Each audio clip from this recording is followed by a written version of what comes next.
코로나19의 사태 이후에 차기의 이 대권 주자들이 국민의 생활 안정을 위해서 기본소득제와 또 전국민 고용보험제도, 국민들의 복지 체제를 쟁점화하며 저마다 이 대통령이 되는 길에 가속도를 올리면서 이 대통령의 자리로 대권 주자들이 달려가고 있습니다.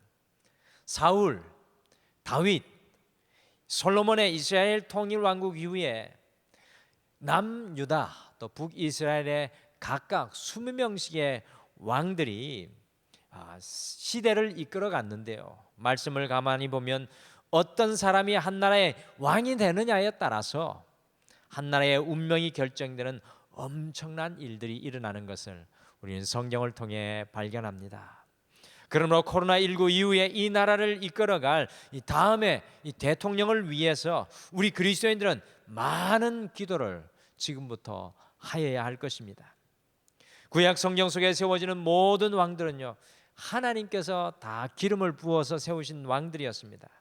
그러기에 그들이 때로는 선한 왕이든 그들이 때로는 악한 불신의 왕이든 그들의 삶을 통해 이스라엘 왕들을 통해 들려지는 이야기는 소중한 이 성도들의 영적인 모델이 되는 것입니다.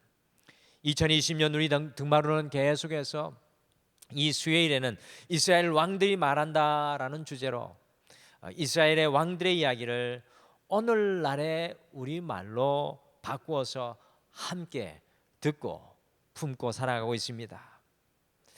그런데 오늘 말씀 보니까요, 이스라엘 왕들의 이야기에 이어지는 열왕기 상하 그리고 역대 상하에 난데없이 왕들 사이에 마치 미운 오리 새끼 같이 두 선지자 엘리야와 엘리사가 등장하고 있습니다. 질문 생기지 않습니까? 도대체 왜 왕들의 이야기 사이에 엘리야와 엘리사의 이야기가 등장하는 것일까요? 제 개인적인 묵상인데 그것은 구약시대의 선지자들의 왕과 같은 존재가 특별히 엘리야와 엘리사였을 것입니다. 그래서 이스라엘의 왕들과 어깨를 나란히 하면서 많은 지면들 속에서 이 선지자들 중에 왕과 같은 엘리야와 엘리사의 이야기가 열왕기 상하, 역대 상하에 같이 등장하고 있는 것 같습니다. 이스라엘의 육적인 왕들의 이야기 약 43명의 이야기 속에 이스라엘의 영적인 왕인 두 선지자 엘리야와 엘리사가 함께 그 속에 첨가된 것입니다. 오늘 세상의 역사를 가만히 둘러보면 최악의 세상은 최고의 영적인 지도자를 필요로 합니다. 최악의 세상 속에는 최고의 영적인 지도자가 필요합니다. 이스라엘의 430년의 최악의 상황에 최고의 지도자 모세가 세워졌습니다. 이 민족의 최고의 국난의 위기 가운데 이순신이라는 명장이 세워졌고요. 코로나19의 최악의 바이러스의 위기 가운데 이 사회 속에 숨어있던 지도자들이 발굴되고 세워졌습니다. 특별히 오늘 말씀 속에 등장하는 엘리야는 남북 왕국을 통틀어서 가장 악한 왕이었던 아합이 다스릴 때 최고의 영적인 지도자로 세워졌던 사람이 엘리야였고요. 아합이 망쳐놓았던 북이스라엘의 최악의 순간에 엘리사 선지자가 엘리야를 뒤이어 나오고 있는 장면입니다.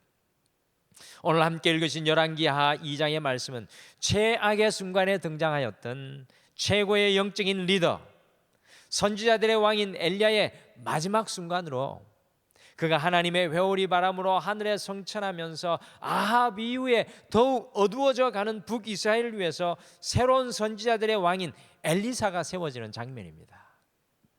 그래서 오늘은 이스라엘 왕들이 말한다, 우리 13번째 시간으로 선지자들의 왕인 엘리사의 이야기, 선지자들의 왕인 엘리사, 육신의 왕이 아니라 영적인 선지자들의 왕이었던 엘리사의 이야기를 함께 듣도록 하겠습니다. 과연 선지자들의 왕이었던 엘리사는 우리에게, 오늘 한 주를 살아가는 우리에게 과연 무엇을 이야기할까요? 첫째, 선지자의 왕 엘리사가 은혜의 자리를 결단코 떠나지 마십시오라고 이야기를 합니다. 열왕기하 2장 1절 말씀 같이 읽으실까요? 열왕기하 2장 1절 말씀 우리 같이 읽겠습니다. 시작. 여호와께서 회오리 바람으로 엘리야를 하늘로 올리고자 하실 때에 엘리야가 엘리사와 더불어 길갈에 나가더니. 아멘. 에녹과 엘리야가 하늘로 승천한 유일한 두 인물로 이 구약 성경에 기록되어 나오고 있는데요. 오늘 말씀해 보시면 하나님께서 회오리 바람으로 엘리야 선지자를 하늘로 올리고자 하셨습니다. 그때 이제 이 자기의 마지막 순간을 직감한 엘리야 선지자는요, 자기가 이끌고 세웠던 이 선지자 학교를 돌아보기 위해서 길갈에서 베델과 또 여리고의 선지자 학교들을 차례대로 방문하려고 했습니다. 지도를 보시면 이런 모습이 되겠습니다. 보시면 요단강 가까이에 있는 길갈에서, 또 산지 쪽으로 올라가는 베델로, 또 베델에서 여리고로, 또 여리고에서 그 요단강을 건너가는 그런 이 엘리야의 모습을 발견하게 됩니다. 이때 이 자신을 따라 나서는 제자 엘리사에게 선지자 엘리야가 열왕기하 2장 2절을 이야기합니다. 우리 같이 열왕기하 2장 2절을 함께 읽겠습니다. 열왕기하 2장 2절 같이 읽겠습니다. 시작. 엘리야가 엘리사에게 이르되 청하건대 너는 여기 머물라. 여호와께서 나를 베델로 보내시느니라 하니 엘리사가 이르되 여호와께서 살아계심과 당신의 영혼이 살아 있음을 두고 맹세하노니 내가 당신을 떠나지 아니하겠나이다 하는지라. 이에 두 사람이 베델로 내려가니. 여러분들 기억하십니까? 모세가 그의 최후를 맞이하기 위해서 느보산에 여러 사람과 함께 같이 갔습니까? 아니면 혼자 갔습니까? 혼자 가서 자신의 최후를 맞이했기에 모세의 무덤이 지금까지 발견되지 않고 있습니다. 주님께서 부르시는 이 땅의 마지막 길을 엘리야는 혼자 담담히 가기 위해서 자신의 제자에게 하나님께서 나를 부르시니 너는 여기에 머물러라 하고 이야기하였습니다. 그런데 엘리사의 반응이 무엇입니까? 엘리사의 반응은 굉장히 단호합니다.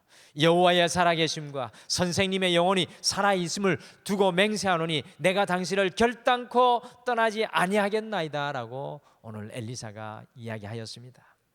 선생님이 죽기까지 결단코 떠나지 않겠다는 이야기입니다. 3절에 베델로 올라갔더니 선지생도들이 선생님이 하늘로 올라가시니 그만 따라다니라는 뉘앙스로 이야기하자 엘리사가 도리어 그 다른 선지생도들에게 잠잠하라고 역정을 내고 있습니다. 여리고로 갈 때에도 요단으로 갈 때에도 엘리야가 똑같이 이야기를 했으나 한결같이 3번씩이나 선생님이 죽는 자리까지, 선생님이 죽는 그 자리까지 함께 가겠다고 엘리사가 단호하게 맹세하였습니다. 가는 곳마다 선생님을 가만두어라고 하였지만 엘리사는 아랑곳하지 않고 끝까지 엘리야 선지자를 떠나지 않았습니다. 도대체 엘리사가 자신의 선생님인 엘리야를 마지막까지 끝까지 따라다닌 이유가 무엇이었습니까?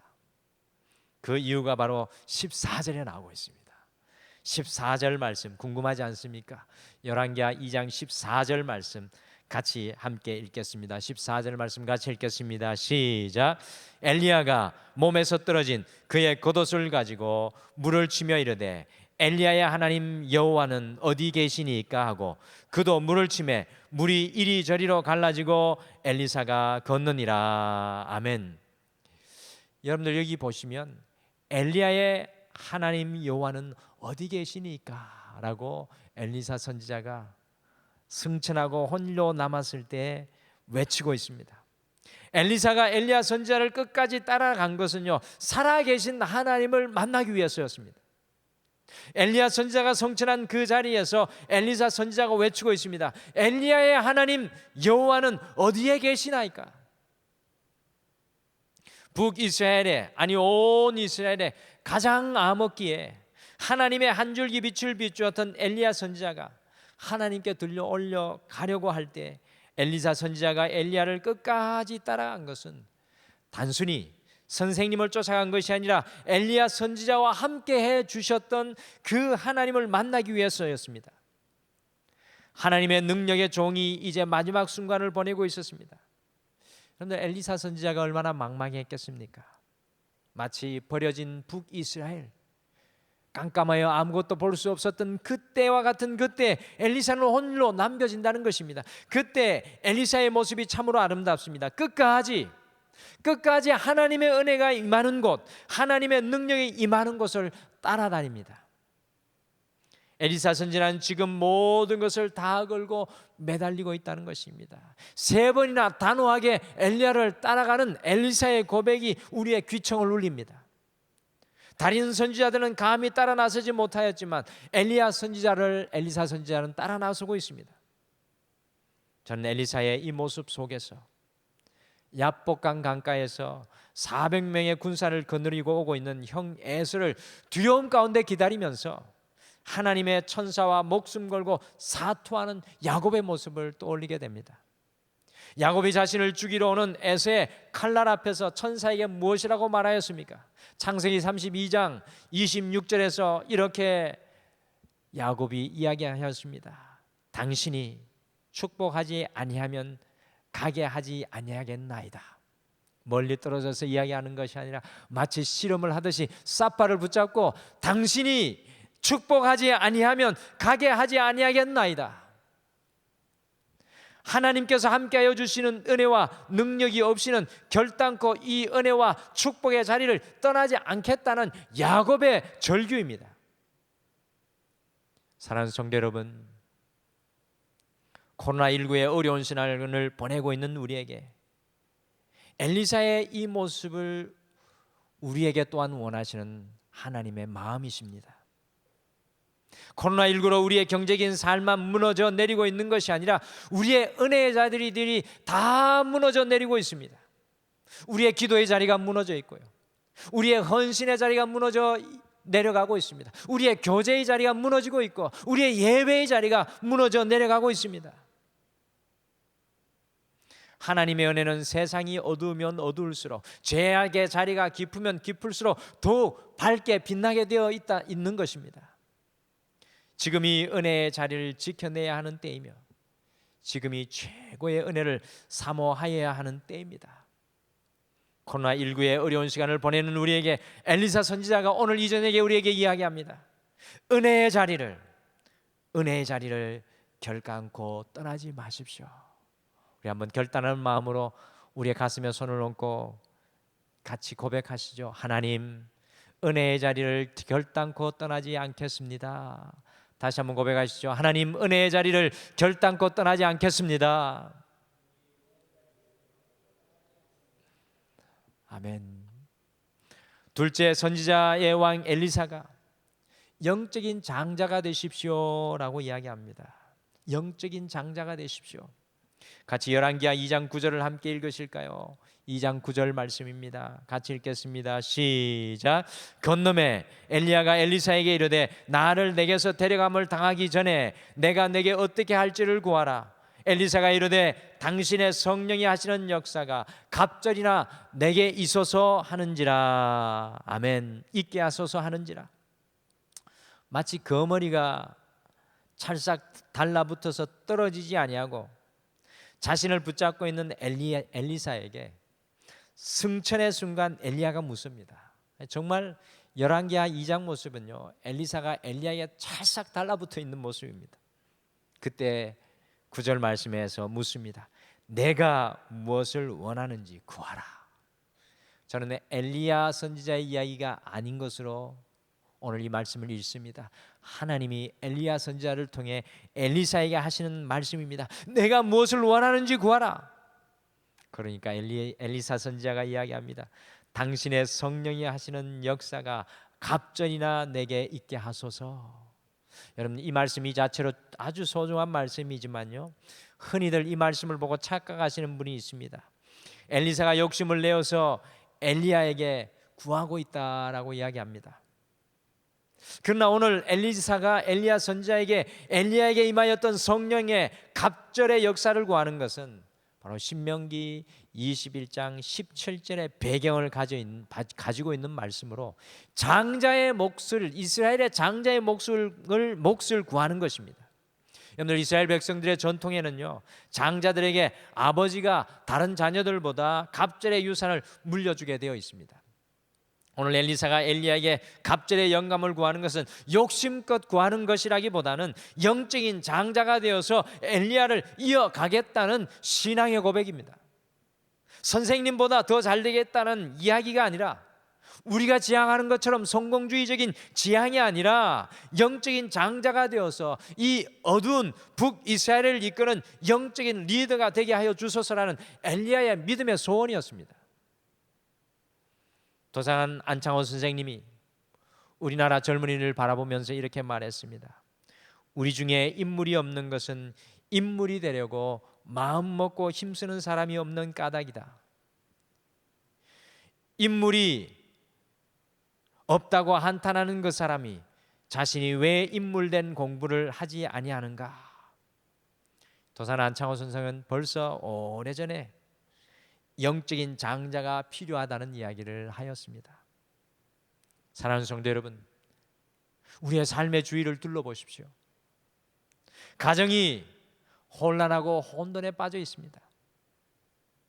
교회가 혼란과 혼돈, 사회가 온통 나아갈 길을 다 잃어버렸습니다. 지금이 다른 어떤 때보다 영적인 장자가 필요한 때입니다. 엘리사와 같은 거룩한 소망이 우리에게 있기를 소원합니다. 주님, 내가 서 있는 모든 자리에서 영적인 장자가 되게 하여 주시옵소서. 저는 이것은 거룩한 하나님을 향한 소망이라고 생각합니다. 여러분들, 우리 가정 속에 영적인 장자가 필요합니다. 사랑하는 성도 여러분, 이 교회 속에 영적인 장자들이 필요합니다. 우리 성도님들이 함께 할 수 없는 이 자리에 목회자들이 많이 있는데요, 우리가 이 나라 이 민족 가운데 교회의 영적인 장자로 세워져야 하는 거룩한 소원이 우리 마음속에 넘쳐나야 합니다. 선지자의 왕 엘리사가 우리에게 이야기합니다. 영적인 장자가 되십시오. 우리가 지금 이 자리에서 만족하지 않기를 소원합니다. 영적인 장자의 자리로 달려나갈 수 있는, 성숙할 수 있는 그 자리까지 주님 앞에 온전히 연단되어지기를 간절히 축복합니다. 마지막으로 선지자의 왕 엘리사가 치유자, 이기는 자가 되십시오라고 이야기합니다. 치유자, 이기는 자가 되십시오. 열왕기하 2장 19절에서 25절 말씀을 보시면 엘리사 선지자가 영적인 장자가 되고 난 이후에 두 가지의 기적을 일으킵니다. 저는 이 두 가지의 기적이 열왕기하 2장 말씀, 영적인 장자가 된 엘리사와 연관이 된다고 봅니다. 첫 번째 기적은 살기 좋은 여리고가 여호수아 때 저주를 받아서 물이 나빠서 농사가 안 되고 사람들이 시들시들 병드는 곳이 되고 말았습니다. 그러나 영적인 장자 엘리사가 그 여리고의 물건을 깨끗하게 치유하는 역사를 일으키고 그 여리고를 완전히 새롭게 합니다. 전 세계에서 가장 오래된 도시를 하나님이 다시 살아 역사하시는 도시로 치유합니다. 그래서 지금 여리고 성지순례를 가보면 깜짝 놀랍니다. 저도 이스라엘의 여리고 성지순례를 하다가 많이 놀랐는데요, 광야 사막 한가운데 여리고가 있는데 그 여리고에 가면 놀랍게도 샘물이 펑펑 쏟아져 나와서 대추 야자나무가 풍성하게 자라고 있고요, 각종 농산물이 광야 사막에서 자라는 축복의 땅이 되어 있습니다. 그 주변에는 다 광야입니다. 우리 한번 여리고의 풍경을 한번 같이 보실까요? 이게 멀리서 바라보는 여리고의 풍경인데 저 멀리 보이는 것, 저 지평선 넘어 보이는 것은 다 광야입니다. 광야, 사막 같은 곳인데 여기 보시면 이 종려나무들, 대추 야자나무들, 다음 사진 보여주시죠. 여러분들, 이렇게 정말로 이 광야 사막 한가운데에 여리고라는 땅에 이와 같은 대추 야자나무가 쫙 줄기어 있습니다. 또 보여주시죠. 그리고 이 보시면요, 저 광야 사막에 물이 솟아나는데 저기에 영어로 보시면 엘리사의 샘이라는 영어가 적혀 있습니다. 다음 보여주시죠. 지하에 내려갔더니만 지금도 저 엘리사의 샘물이 펑펑 땅에서 쏟아져 나오고 있습니다. 여리고의 성이 치유되는 놀라운 일을 이 영적인 장자 엘리사를 통해서 이루어지는 것을 보게 됩니다. 여러분들, 그리스도인들은 이 땅에 보내신 하나님의 치유자들입니다. 주님께서 우리를 치유하는 치유의 역사를 이루지만 여러분과 저는 우리 가정을 치유해야 할 치유자들, 또 우리의 삶의 자리를 치유해야 할 치유자들입니다. 우리가 우리의 가정을 어떻게 치유합니까? 그리스도의 사랑으로, 용서로, 인내로, 믿음으로 치유해야 합니다. 그것이 영적인 장자의 사명입니다. 영적인 장자의 사명은 치유의 사명입니다. 두 번째, 영적인 장자 엘리사의 기적이 또 나오는데요, 그 뒤에 말씀 마지막 부분에 보시면 바로 42명의 우상 숭배자들을 깨뜨리는 것이었습니다. 우리 마지막으로 열왕기하 2장 23절 말씀을 같이 읽겠습니다. 23절 말씀 같이 읽겠습니다. 시작. 엘리사가 거기서 베델로 올라가더니 그가 길에서 올라갈 때 작은 아이들이 성읍에서 나와서 그를 조롱하여 이르되 대머리여 올라가라, 대머리여 올라가라 하는지라. 여기에 작은 아이들이 놀리는 소리를 듣고 엘리사가 아이들 42명을 저주하니까 곰 2마리가 수풀에서 나와서 그 아이들을 찢어 죽였다고 생각하시면 엘리사가 원조 어린이 학대 사건을 일으키는 장본인입니다. 요즘에 뉴스에서 어린이 학대가 한참 문제가 되고 있습니다. 그런데 여기에서 작은 아이들이라는 그 성경 원래 원어적인 의미는 이 작은 아이들은 10대 후반의 사람을 가리키는 것입니다. 그러니까 엘리사 시절에는 젊은 성인들이었습니다. 힘이 넘치고 아주 모든 것을 다 해내는 장년이라는 것입니다. 여러분들, 베델은 지금 엘리사가 베델에 있는데 베델은 원래 우상 숭배가 심하였던 곳이었기에 하나님의 선지자 엘리사가 오니까 무리를 지어 따라오면서 네 선생 엘리야처럼 너도 성천해 보아라, 대머리야 대머리야 올라가라고 선지자 엘리사가 오니까 무리를 지어 따라오면서 하나님의 종을 조롱하는 것입니다. 우상 숭배자들이 하나님을 배척하는 것입니다. 여러분들, 42명이 우리 혼자 길을 걸어가고 있는데 따라왔다고 생각해 보십시오. 이것은 여차하면 엘리사를 죽이겠다는 위협이었습니다. 이런 42명의 젊은 건장한 남자들의 위협 속에서 오늘 말씀해 보면 영적인 장자 엘리사는 하나님께 간구하여 이들을 이기는 삶을 살아가는 모델을 우리에게 보여줍니다. 여기서 중요한 것은 하나님이 기뻐하는, 하나님을 대적하는 그 사람들을 이겨내는 엘리사의 모습입니다. 영적인 장자는 우리의 삶 속에 우리를 두렵게 하고 우리를 흔들어 놓는 것들, 우리도 알지 못하게 들어와 있는 우상들을 이기며 살아가는 사람들입니다. 영적인 장자의 사명은 치유하며 이기는 삶입니다. 코로나19 앞에 서 있습니다. 우리가 과연 무엇을 치유하는 자가 되어야 됩니까? 우리가 과연 무엇을 이기는 자들이 되어야 합니까? 오늘 선지자의 왕인 엘리야가 영적인 장자인 여러분과 저에게 도전합니다. 치유자, 이기는 자가 되십시오. 오늘 선지자의 왕인 엘리사가 코로나19의 외나무 다리를 건너가고 있는 우리 모두에게 다음의 이야기를 전해줍니다. 첫째, 은혜의 자리를 결단코 떠나지 마십시오. 하나님의 은혜의 자리를 지켜내십시오. 둘째, 영적인 장자가 되십시오. 마지막으로 치유자, 이기는 자가 되십시오.